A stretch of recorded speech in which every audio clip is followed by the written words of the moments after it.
Selamat pagi anak-anak, bagaimana kabar pagi ini?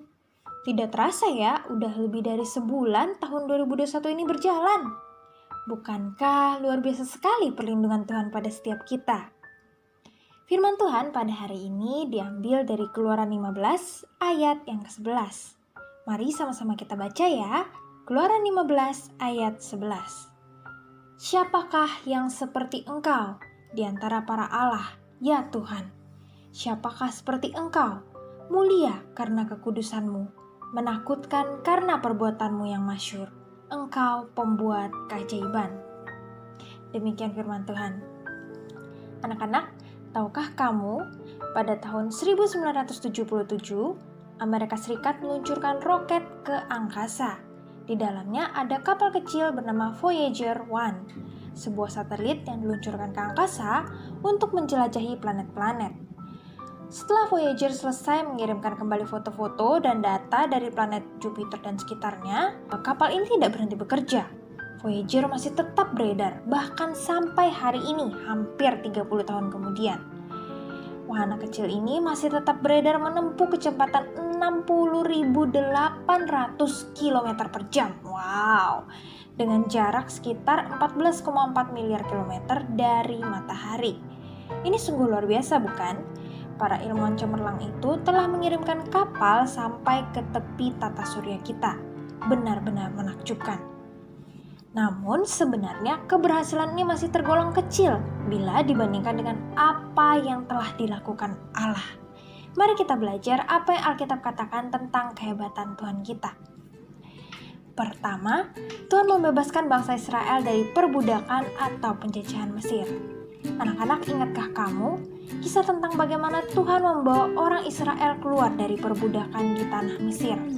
Setelah 400 tahun nih mereka diperbudak di tanah Mesir, Tuhan membebaskan mereka untuk pergi ke tanah perjanjian. Ini adalah tanah yang Tuhan janjikan kepada Abraham, Ishak, dan Yakub, yaitu nenek moyang dari orang Israel. Ketika Raja Firaun tidak mau melepaskan bangsa Israel, Tuhan menunjukkan kehebatannya dengan memberikan 10 tulah untuk bangsa Mesir. Akhirnya Firaun meminta bangsa Israel untuk segera pergi keluar dari tanah Mesir dan mereka pun bisa pergi ke tanah perjanjian yang telah disiapkan Tuhan bagi mereka. Wow, how awesome is our God. Kita patut bersyukur karena kita memiliki Tuhan yang hebat. Anak-anak, saat ini kita memang tidak sedang diperbudak atau dijajah oleh bangsa manapun. Namun kita pernah diperbudak oleh dosa dan iblis. Dan melalui kematian dan kebangkitan Tuhan Yesus, Ia membebaskan kita dari perbudakan. Kita semua telah berbuat dosa dan upah dosa ialah maut. Sehebat apapun manusia, manusia tidak bisa menyelesaikan masalah dosa ini. Setiap kita seharusnya mati oleh karena dosa. Kita sudah terjerat oleh dosa. Tetapi pengorbanan Tuhan Yesus di kayu salib telah membawa pembebasan untuk setiap kita. Kuasa dosa, iblis, dan maut telah dikalahkan. Sungguh besar anugerah Tuhan dalam hidup kita ya. Yang kedua, Tuhan memelihara bangsa Israel selama 40 tahun di padang gurun.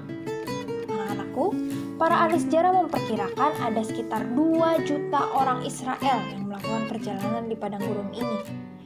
Selama mereka di padang gurun, Tuhan memelihara mereka dengan begitu sempurna. Setiap hari Tuhan menyediakan roti mana dan burung puyuh bagi mereka. Meski di padang gurun itu sulit mendapatkan air, Tuhan selalu memberikan mereka air untuk diminum dengan cara yang ajaib. Bayangkan juga, pakaian dan alas kaki mereka begitu kuat hingga tidak rusak selama 40 tahun. Kalau rusak, mau beli di mana? Di padang gurun tidak ada toko yang buka kan? Tidak ada yang bisa menjual pakaian atau alas kaki untuk mereka. Tapi selama 40 tahun Tuhan menjaga mereka. Tuhan pun memimpin dan melindungi mereka dengan tiang awan pada siang hari dan tiang api pada malam hari. Anak-anakku, kalau bukan kuasa pemeliharaan Tuhan yang sempurna, mustahil mereka dapat bertahan hidup di padang gurun yang tandus selama 40 tahun. Anak-anak terkasih, betapa luar biasa bukan kehebatan Allah kita? Our God is awesome. Sama seperti Tuhan memelihara bangsa Israel, di masa pandemi ini pun Tuhan juga senantiasa memelihara hidup kita. Dalam segala keadaan, kita dapat selalu mengandalkan Tuhan. Kita dapat berharap kepada Tuhan, karena Ia sungguh hebat dan luar biasa. Bersandarlah kepada Tuhan dalam segala situasi yang kita hadapi. Amin.